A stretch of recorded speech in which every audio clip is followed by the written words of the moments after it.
the story of Srila Bhakti Vinod Thakur, because we know a lot about Bhakti Vinod Thakur thanks to biographies, etc.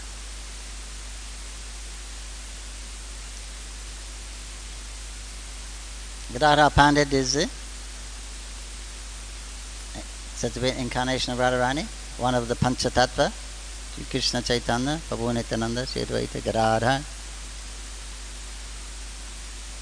Lifelong friend of Lord Chaitanya.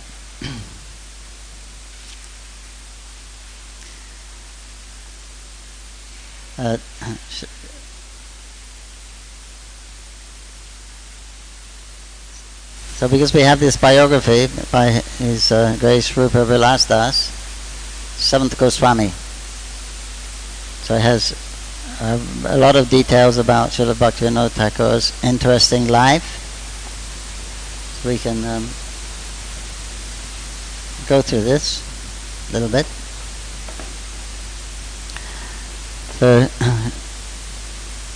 So he was born on the 2nd of September 1938 in the village of Birnagar. It's called Olu or Olagram also. It's not far from here. If you go to Krishnanagar on the way to Calcutta, you don't go on the main road, you turn off on the old trunk road and it goes through Birnagar up to Shantipur. There's his house, is still there. You can still see his house there. The devotees are living there.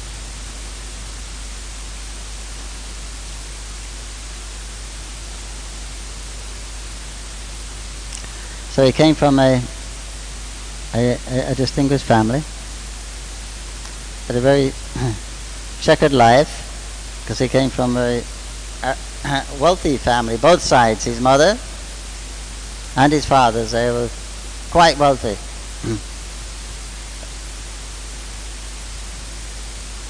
And this was the time of the British East Indian Steam Company just rising into power. They came as a business and gradually they took over India. So this was during this time. And the British had come in, established themselves, and they just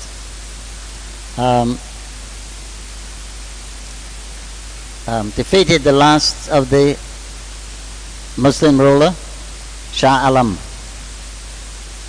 in Delhi.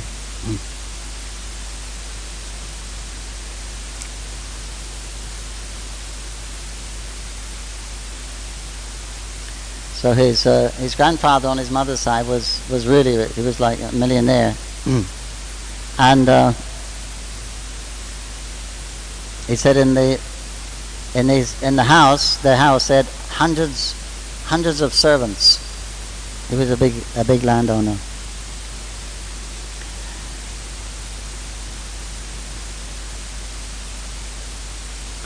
And he said he was the third son of his father. He said I was a little ugly, and of all the brothers. And the mother said, anyway, let him be the servant of the others, but just let him live a long time. So then he went to school there in the village there, and the teacher was very cruel, foreboding. He said, I can even remember, Bhakti Vinod says, I can even remember at that time, 3 or 4 years old, he started school. He used to show them a big cane. And I used to observe the Durga Pujas with great pomp. From his mother's side, they were mostly Shaktas and worship Devi and Shiva. But they would have all these gorgeous puja festivals. All they want to be dressed up. There would be lots of security all dressed up in fancy turbans. Everyone would wear their best clothes. They would bring in other bodyguards from Shantipur, which is quite nearby. No, not nearby. Yeah, Shantipur. Yeah. Quite nearby.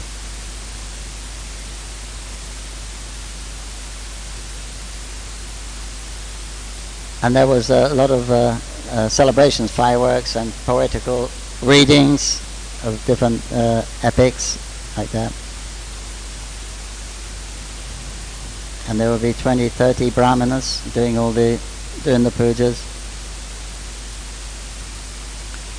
They would sacrifice many goats and buffaloes. He said otherwise everyone was happy at that festival except the goats and buffaloes. It was a very happy time.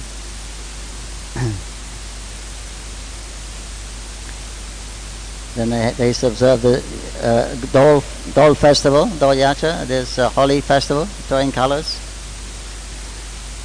Big festivals they used to have. So when he was 5, he went to this school. The teacher was very cruel. He used to have a system of punishment, whereas the older students would brutalize the younger students. And they had a rule there. The first one to school in the morning, he gets one whack, one slap. The second one gets 2 slaps. Third one gets 3 slaps, like that. The older boys used to administer. So you didn't want to be late for the... No.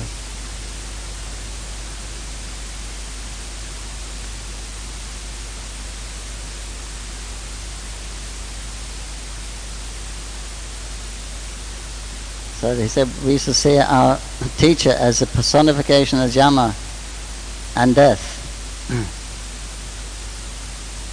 Then they used to have to bring something for the teacher. So one day, Bhakti Vinod, his name was Karunath, he bought a jackfruit from his house.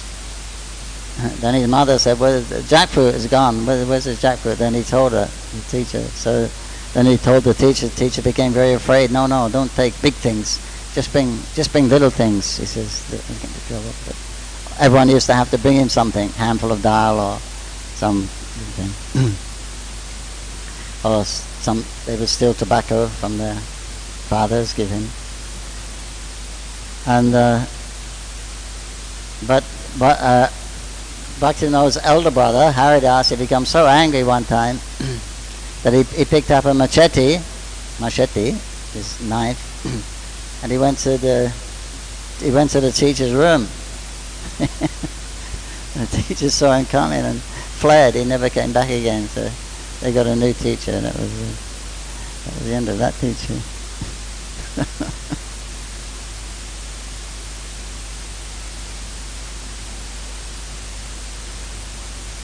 He wasn't. His brothers were very naughty. He wasn't naughty. His brothers were really naughty, and he often wouldn't go out to play with them because it'd always get into trouble. But he would sit and talk to the gatekeepers and the guards, and they used to tell him stories of Ramayan and things like that. They used to share their chapatis with him sometimes. So he liked to hear these religious stories.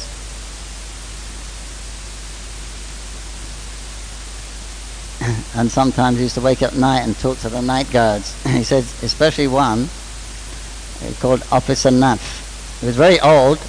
He's very old, but he used to carry his lantern, a stick, a club, and a sword to his rounds. He said he was one of the trusted guards of his grandfather. He was fearless, and he used to be a dacoit. He used to be a robber, and accidentally, when they're doing a raid, he cut off the head of his own guru. And since that time, he just constantly chanted the holy names after that. So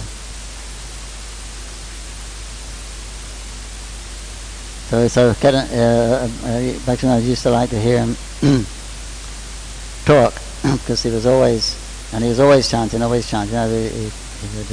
talk some spiritual things to him.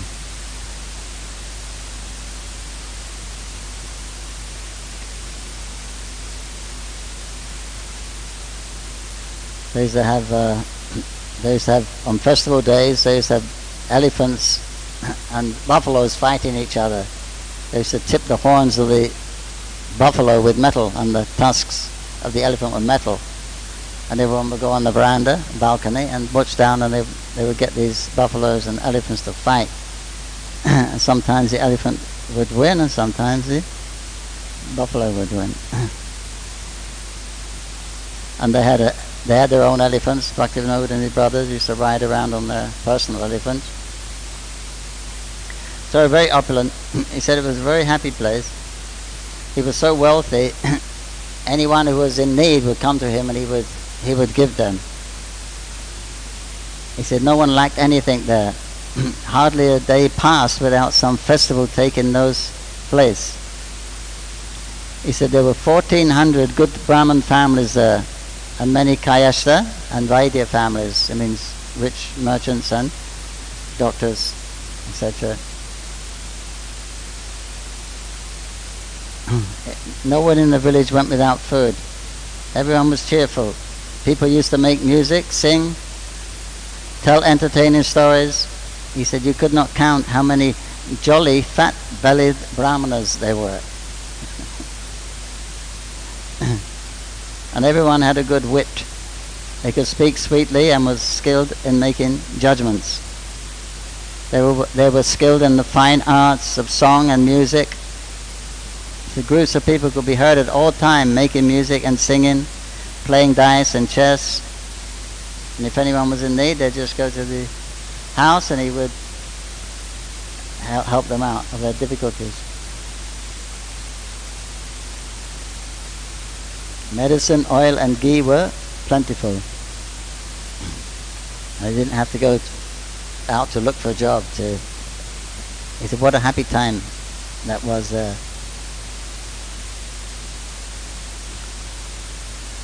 Then when he was 7, the king of Kushinagar established a college and he invited all the prominent zamindars and kings to send their children to that school, very prestigious school. So they went there.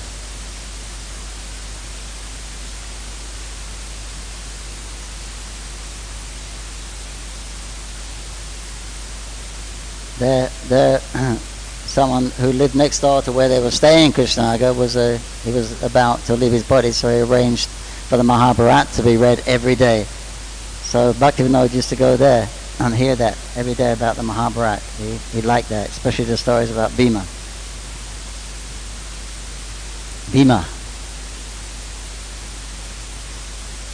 And then they would, on the weekend, then they go back by palanquin. Their bearers would come and carry the boys in palanquin back to Ulagram, Birnagar. It's quite a long way. About probably an hour by car. No, half an hour. Quite a long way. You carried in the palanquin.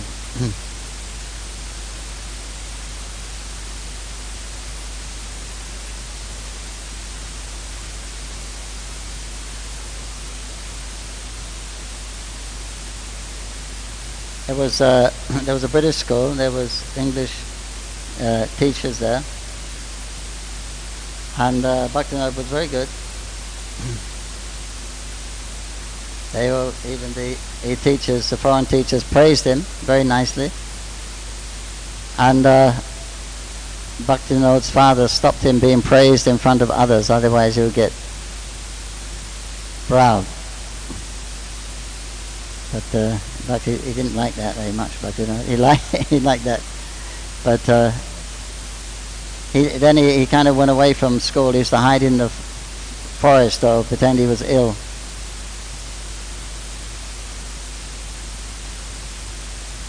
Then one day they ate some impure food. A relative gave them some food which was impure, and they got very sick. So they called a doctor. He said it's very serious, so they sent them back home by palanquin. And so an hour after arriving home, the brother died.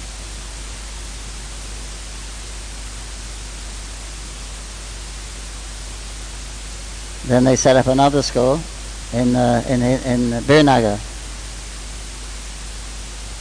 So then he stayed there. Then his maternal uncle died. Then after that, many auspicious things began to happen to his maternal grandfather, and they became, the fortune went away. Just so Lakshmi's chanchal, she doesn't stay in one place, and the fortune just gradually disappeared. Numerous expenses came, swindlers came, took advantage of his generosity, and eventually he fell into debt. All his sons died. Then the elephant died, and then they had to sell the horse, and gradually had to they became destitute. And then both sides.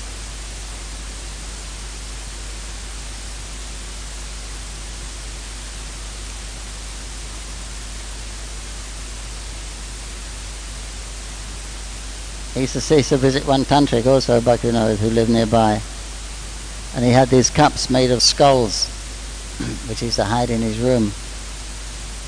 And some people said if you gave Ganges water and milk to the skull would smile. Hare Krishna. But Bhakti Vinod tried to see that, but he said he can never see it.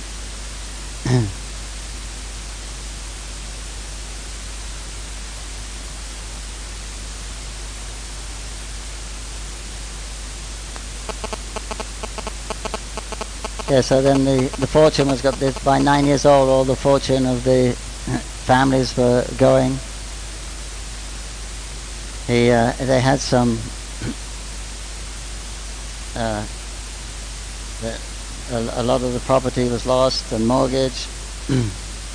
His father tried to help by securing property for his father in Calcutta, but the father refused to accept it because he had property in Orissa. He was staying there.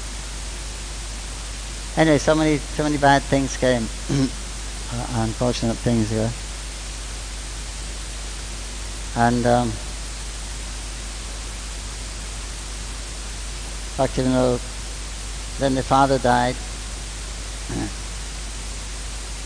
So Bhakti Vinod began to question, life.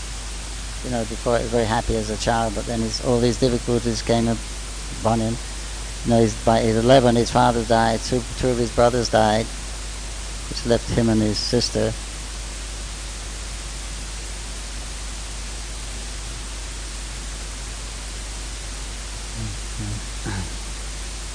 Then when he was 12, his mother arranged a marriage for him with a 5-year-old girl. So they were married, and generally wouldn't until they reached puberty. They wouldn't live together. He said a grand wedding was held. He said it was like a doll's marriage. There was a pleasure boat, a wedding palanquin, decoration, lights, English music, etc. Drinking Ganges water and milk. Many gentlemen came dressed in bright clothes and turbans and jari outfits. Big one.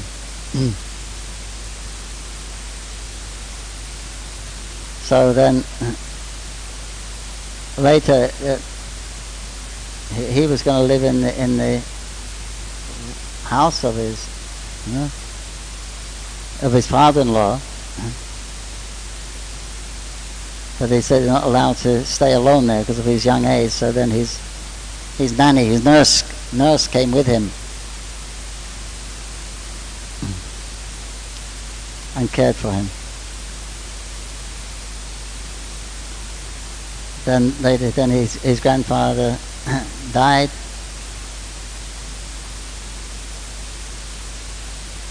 Then Bhakti Vinod, their family went to Calcutta. But he said Calcutta was a fearful place. Immediately upon arriving, my nose was assailed by a severe foul smell. In other words, the city stunk. and he became very, very sick. Well, the stench took away my appetite. At least at that place where he was. But he didn't like it.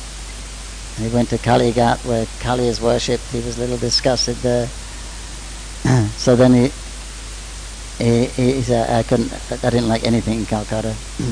So then they went back to Ulagram.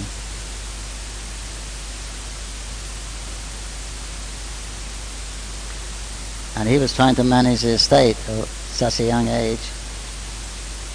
But he wasn't very good at that.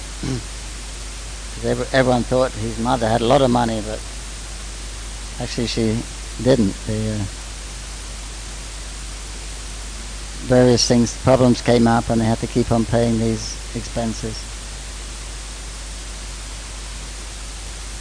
Then when he was 14,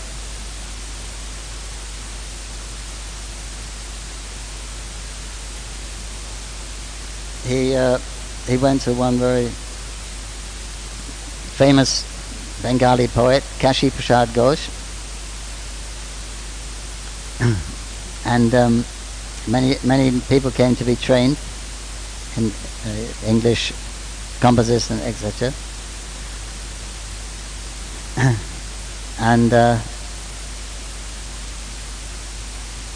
he tested the writing of Bhakti Vinod and was very impressed with intelligence and gave him a little prize, a mirror. And he wanted to go to Calcutta to pursue his education. So they got to Calcutta after the puja, that means Durga Puja season.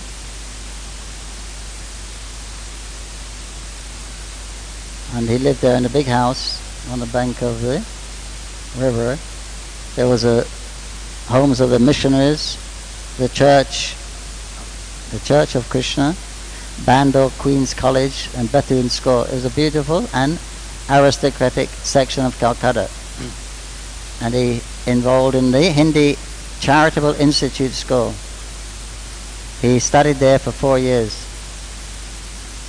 constantly reading and studying literature with Ishvara Chandra Nandi, in whom he had great faith.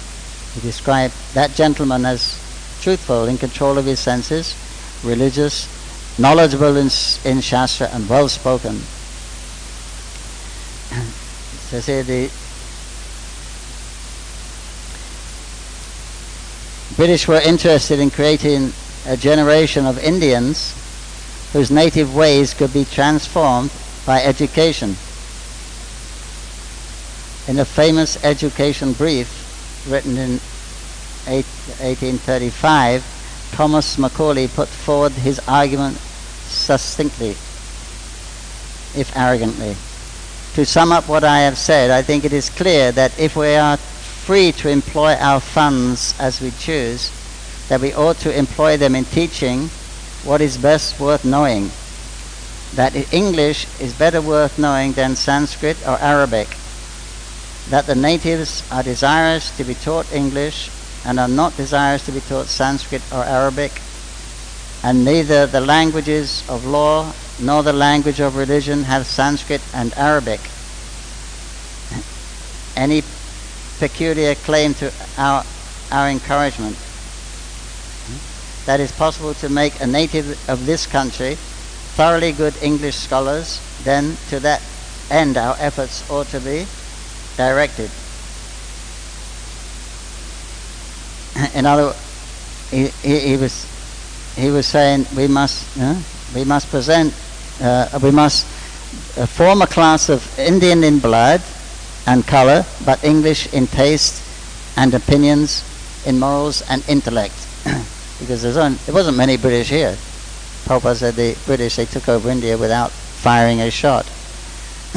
So they couldn't manage everything themselves, so they wanted to train the locals up. They wanted to Anglize. They wanted to Britishize the Indians. So then they wanted to educate them in their ways, their philosophies, and their...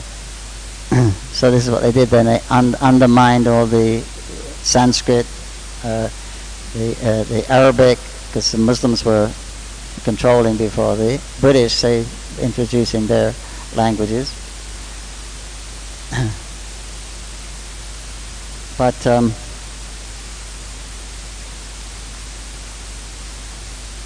and many Indians, they took advantage of this policy, but it's ultimately to become one of the major factors in the undoing of the British Raj, as the very intellectuals produced by the British education were later to establish an independent movement that drove the British from India.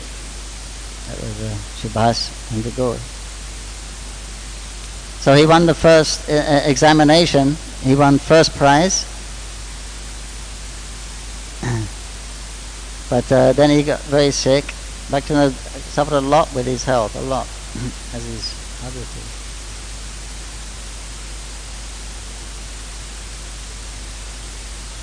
So then he's doing his college, and he's starting to write. He's making poems, and he's being recognized as a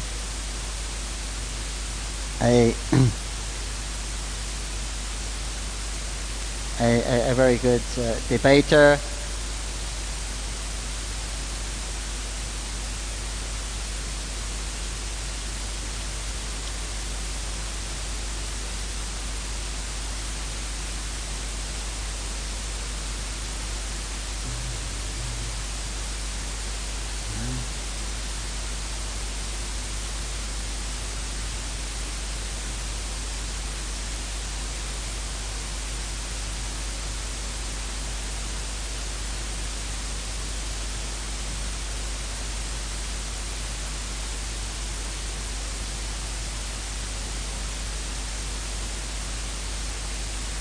He was living separate. His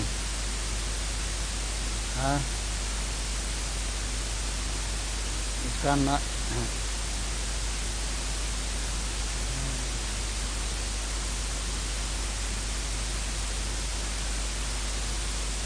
His grandmother died.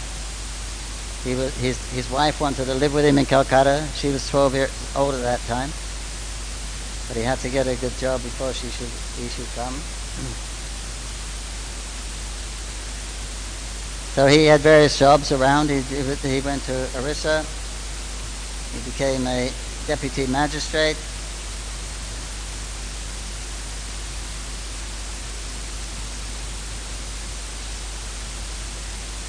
He began writing a lot. Many books. He wrote over 100 books.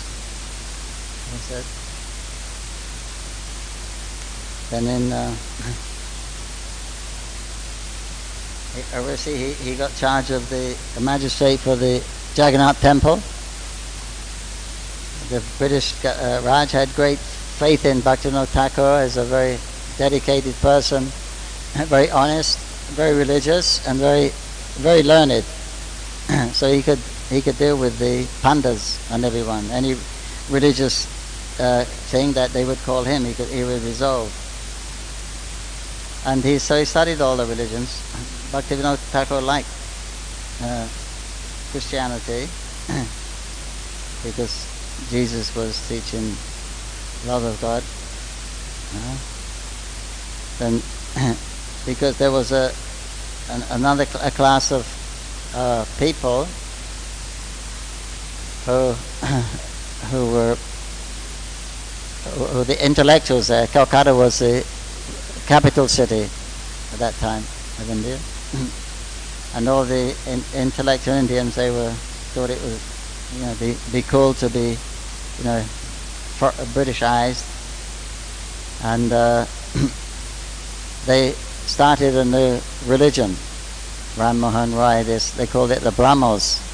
It was like it was like impersonalism and Christianity mixed together, because the Western foreigners, they couldn't hack the personal form of the Lord very well. So then he made this kind of mishmash of Christianity, and it was a little popular, but Bhakti Vinod Thakur didn't go for it, and nor did the Orthodox Hindus. In fact, there was a big argument, a big debate, so they called Bhakti Vinod Thakur. But he said, I'm not a Brahmos. I can't speak for you, because they thought he was. He thought he was like, a Britishized Indian, important person, magistrate. But he did speak or write something at that lecture where he chastised both of them, the Hindus and the Brahmas, for being, sectarian, just saying their own view and nothing else, and the Brahmas as being a mixture and not not parampara, not coming from Ved Vyas, etc. So, and a lot of people followed him.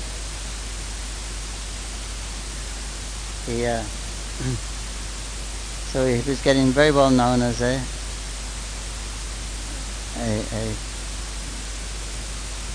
very trusted servant for the government and very popular amongst the religious people. And then he was called to stop this Bishakishan, that person who was imposter, said he was a avatar of Vishnu. But he was, and some village people were going to him, and he was misbehaving, and some of them complained. Some of the cultured ones complained about to the government. So Bhakti Vinod had to go there but he was very popular, and eventually, and he had some mystic power. Eventually, Bhakti Vinod went there to arrest him, and he said, "How can you arrest me?" But he had about 40 policemen with him. He said, I'm going to come anyway. I'll come with you. He said, because you're my bhakta. Whatever my bhakta says, I will do that. That is talking as Vishnu. Because you're my bhakta, I'm coming.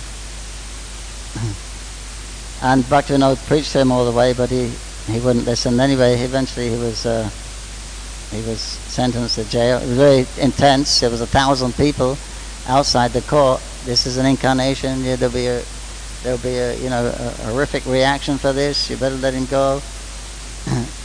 He cursed Bhakti Vinod. You go to your house, see what's happening. His son was really sick. Then on the last day of the judgment, he said, "This is your last day, Bhakti Vinod." And the day before the judgment, Bhakti Vinod got really sick. Really sick. He had to be carried to the court, and but he pronounced a sentence. You have to go to prison. And as he was leaving, there was also many people, 1,000 people outside, and it was quite dangerous. But then one of the I think it was a medical officer there. He knew from the British. He knew that the yogis, they keep their shakti in their jat, in their dreadlocks. So on his way out, he rushed up and grabbed him and cut his dreadlocks off. And then he fainted on the floor. He fell over powerless. And then his disciples said, "Hey, what kind of God is this?" But even during the whole trial period, he never ate or drank anything.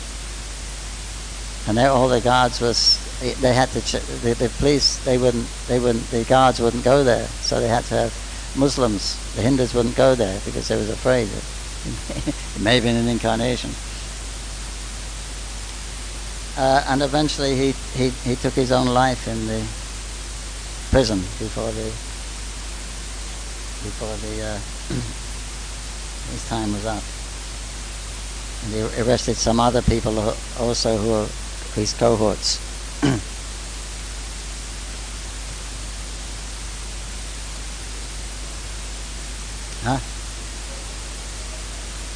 Brahma and Shiva, yeah. And another one, there was another Balaram also. He had to chastise him.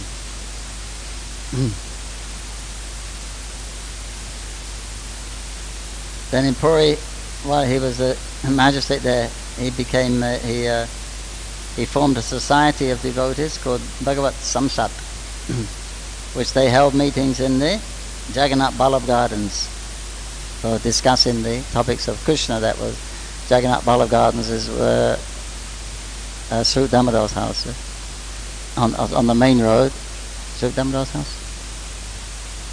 I think. Is it Swarup Damodar's house? The Jagannath Ballabh Gardens, where Mahaprabhu used to take rest during Rath Yatra. Huh? Yeah. Did Swarup Damodar live there? Swarup Damodar Goswami?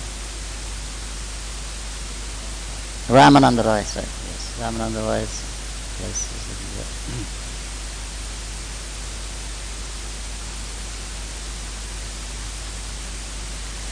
So many people came, but one Babaji wouldn't come there.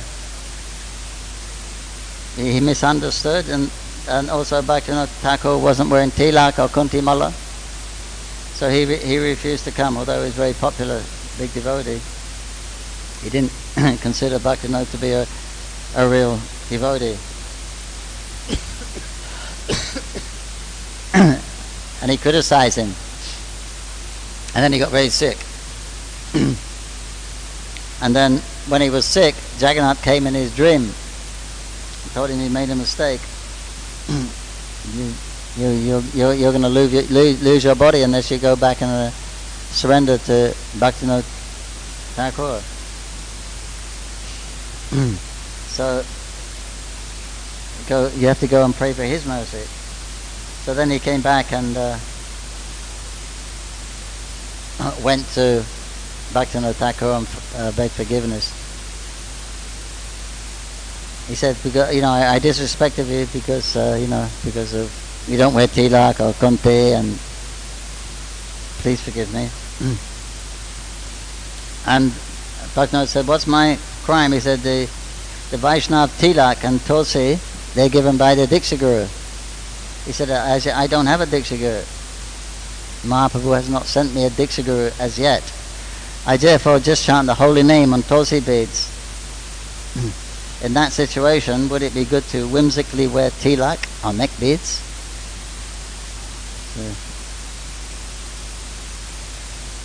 And the Bhakti Vinod Thakur said he was actually a siddha, Purusha, this lover. And he showed mercy to me, and I became his follower. And then Bhakti Vinod arranged some good medicines, and he became cured.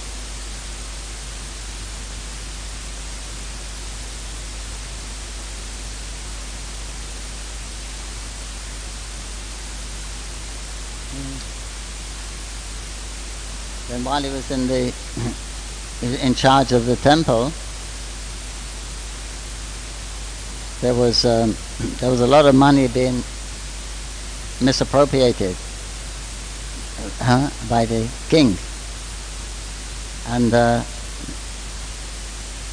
Bhakti Vinod heard about this, and he found out that the king was actually usurping the money. So then he punished him. He said, you have to cook chapan bhog. You have to cook chapan bhog every day. You have to support the chapan bhog for Jagannath. 56 items. So that's expensive, his treasury was becoming depleted. So he'd been very angry. And but Bhakti Vinod was there.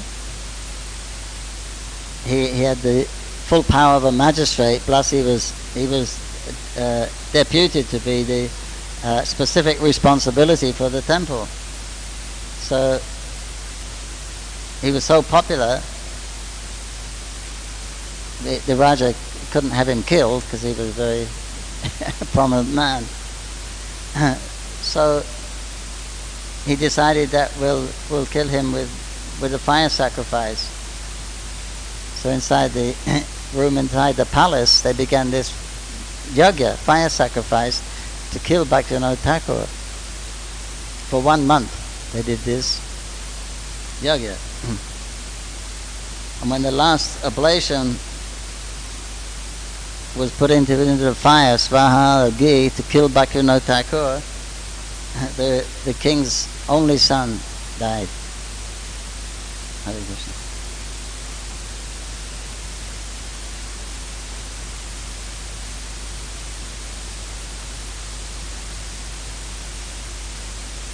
Bhakti Vinod Thakur says,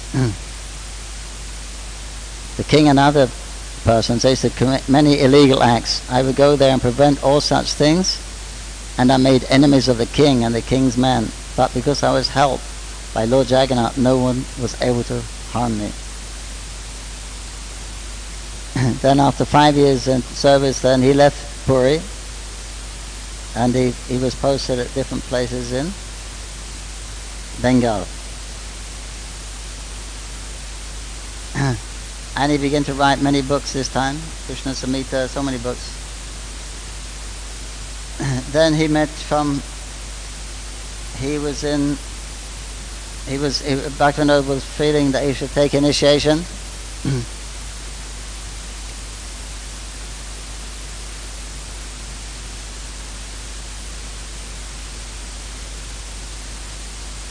Then there was one Vipin Bihari Goswami, who Bhaktivinoda Thakur used to hear from. So he came and gave him the Diksha. They're coming in the line of Nityananda Vamsi.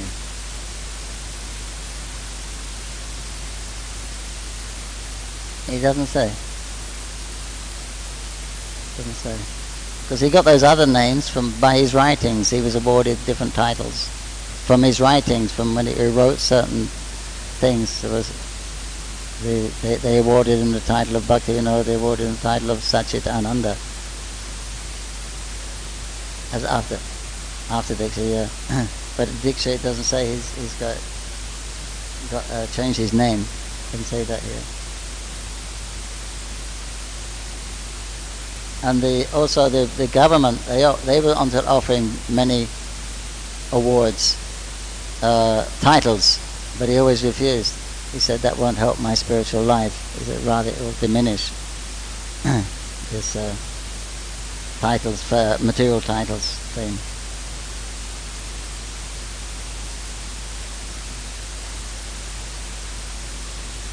Then he went to Vrindavan.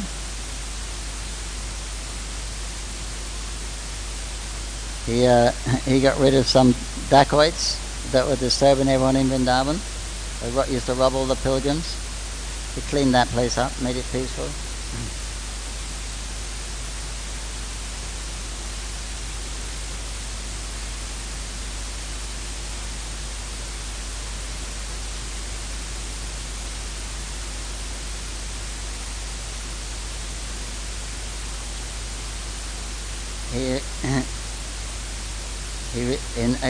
Then he went to Sri Rampur, where he lived. It's not near Calcutta. Then his mother died that time. Then he went to Gaya to do Shraddha ceremony. And while in Sri Rampur, he got the opportunity to visit the former residence of Lord Nityananda's great associates, Udaran Datta Thakur, and Abhiram Thakur's place.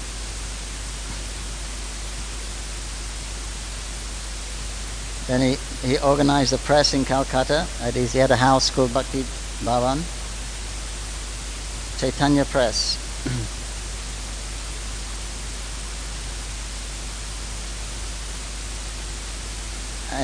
Then he wanted to come to Krishnanagar. He wanted to retire. The government were very reluctant to let him retire. Actually, when he used to move, everyone was applying to get him in their district, the different district officers, magistrates, things like that, and they wanted him. He was very popular. They wanted to come to their district, and then he wanted to retire. The government refused. So he said, "Let me be stationed at Krishnanagar." So he came to see the magistrate at Krishnanagar and spoke to him, asked if he would let him have his swap posts or something like that. So then he came back down to Nadia.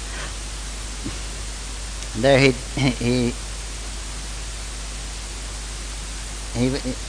wrote books. He wrote books in English. He started to write books in English, sending to the Western world. He he bought the house in Sarupganj, Swabikunj. So he had that house. He had that house there when he used to commute to Krishnanagar to the office, and he was very efficient. And because he was a magistrate, he was dealing with cases. He would finish a case in 5 minutes. He would do like 30, 40 cases in the morning or something, or however many it was. Surprised all the other, because they would spend hours just to do a few. They thought he must be taking bribes.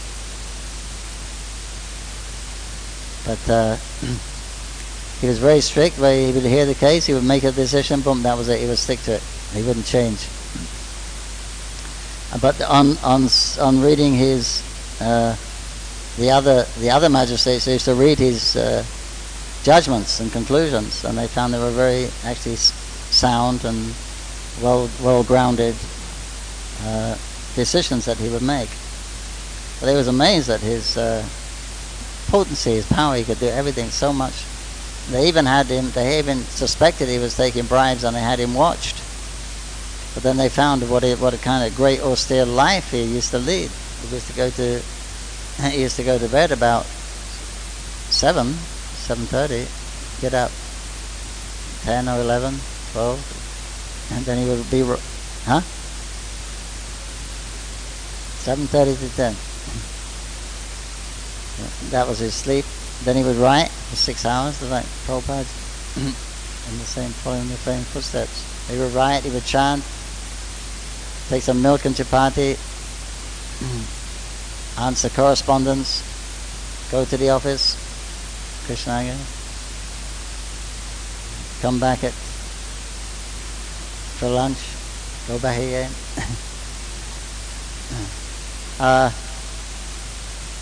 So then they realized he was very, very great devotee. When he was in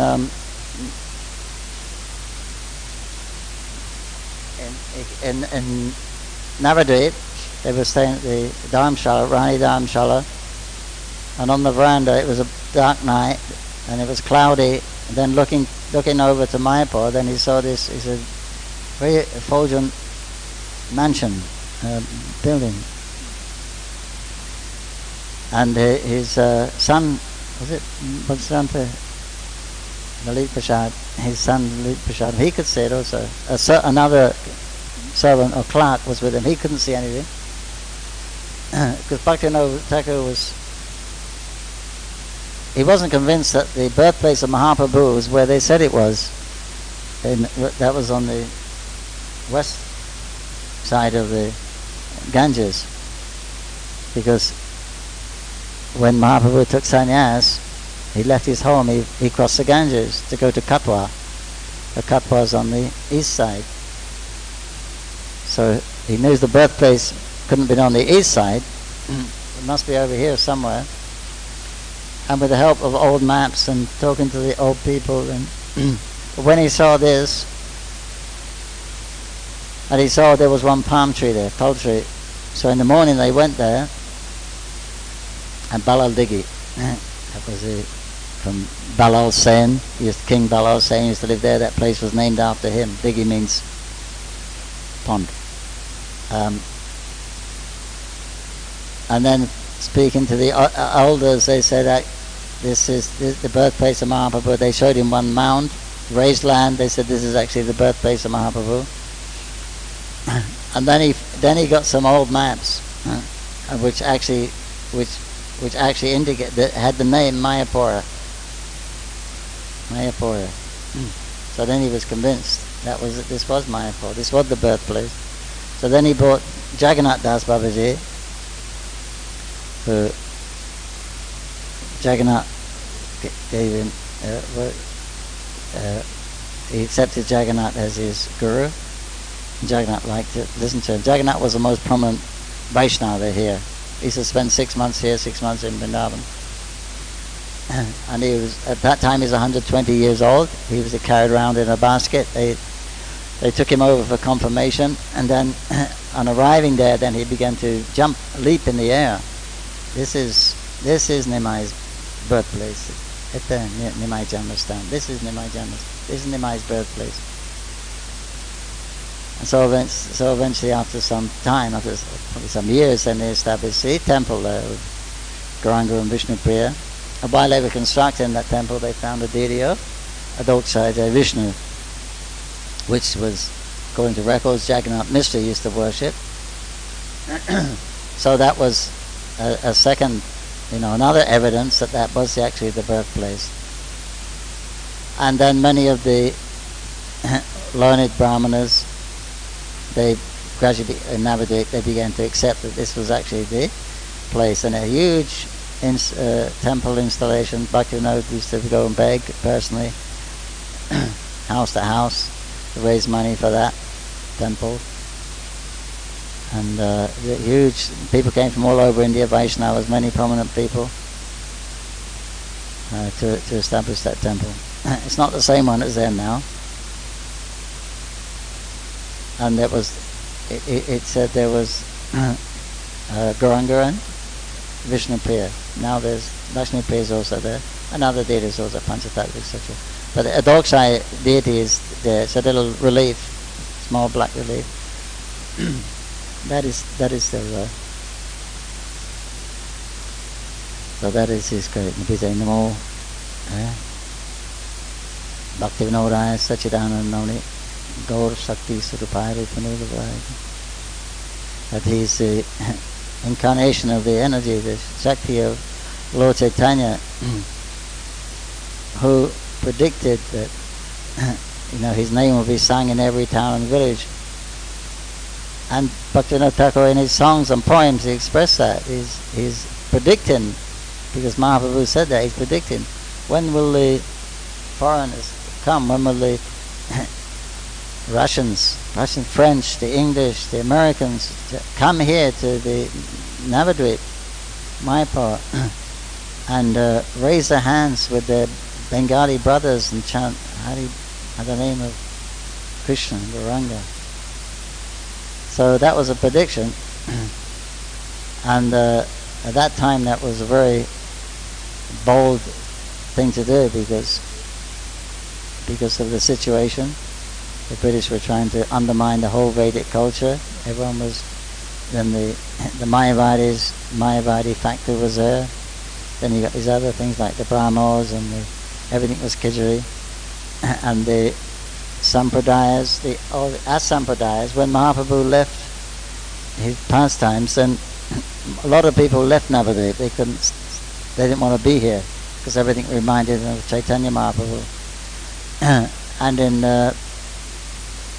feeling the separation of Mahaprabhu, they mostly lived solitary lives after that, so the preaching went down.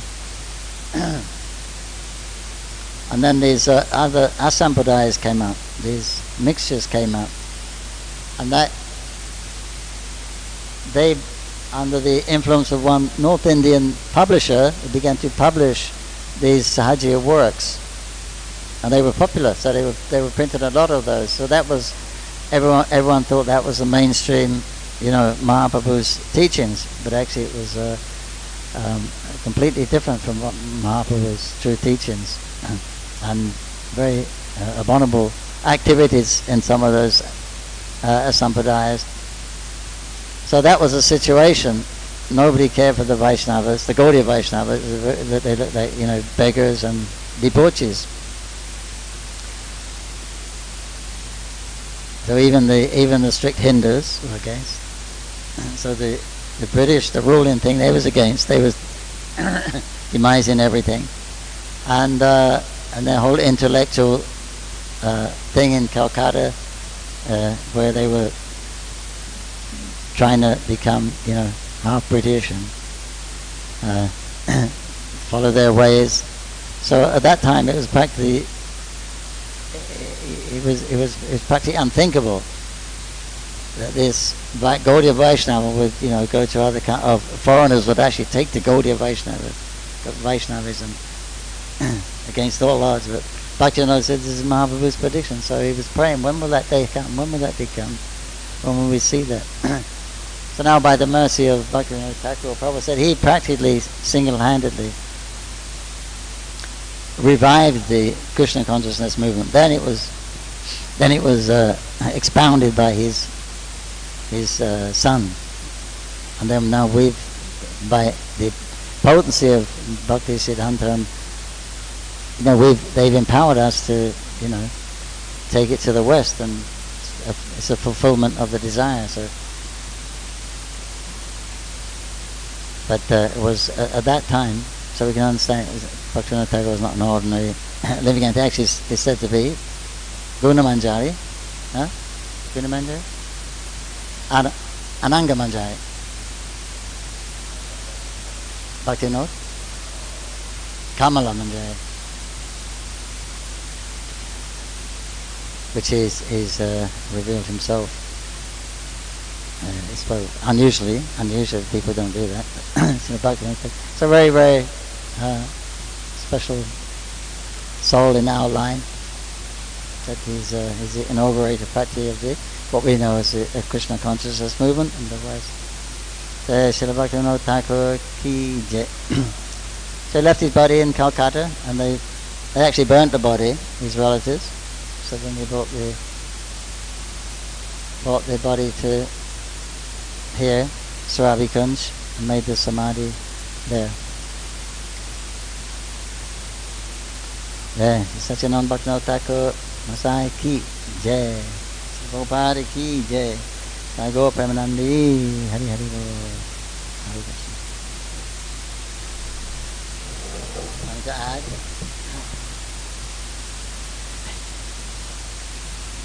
There'll be tons of stuff. Where?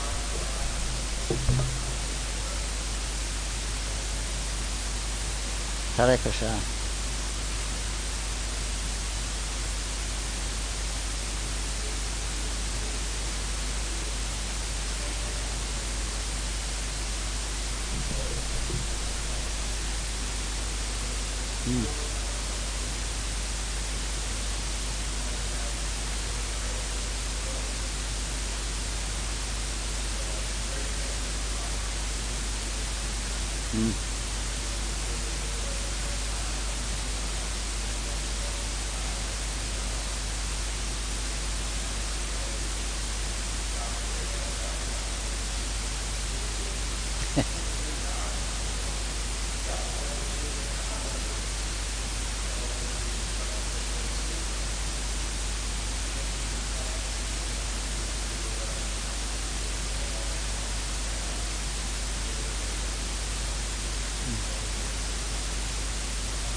Yeah.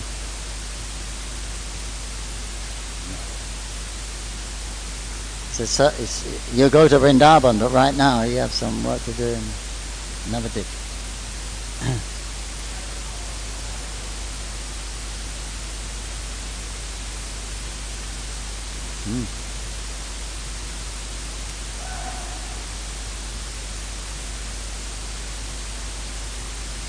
Yeah, when he was doing his bhajan, then he would feign paralysis or blindness or when people came, because he didn't want to be disturbed, just doing his bhajan.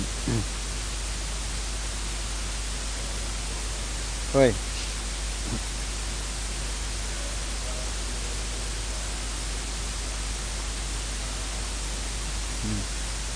We got that from Gorkishore Das Babaji. Interesting story.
Wow.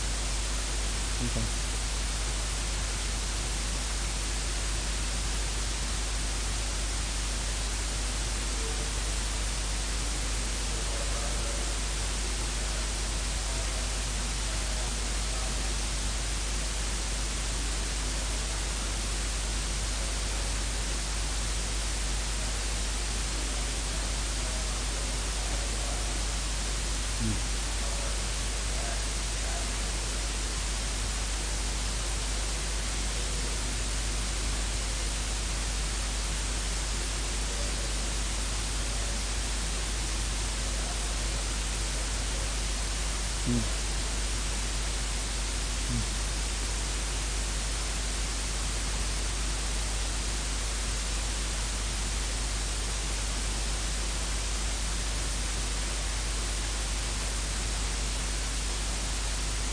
Yeah, he translated and gave commentaries on many Vaishnavas also that we never heard of. Pure devotees that, not the prominent names anymore, but found their works, and he would translate them and make commentary also, as well as on standard ones, like Chaitanya Charitamrita. It took him how many? 7 years or so to find a Chaitanya Charitamrita.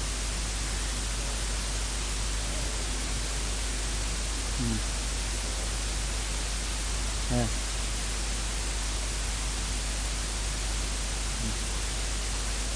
He said, what did he say? First time I read it, I was convinced that Chaitanya Mahaprabhu was the Lord, so was non-living Krishna. Second time I read it, he said I had doubts why Mahaprabhu was teaching. The highest principle was this erotic principle of Krishna and the gopis, and Mahaprabhu was teaching this as the highest or the most esoteric part of spirituality. So I couldn't digest that. But on the third reading, then he became a bhakta. He became a pure follower of Mahaprabhu. He was completely convinced. I forgot the actual order. It took him three times he read it. Then he was completely convinced.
Yes.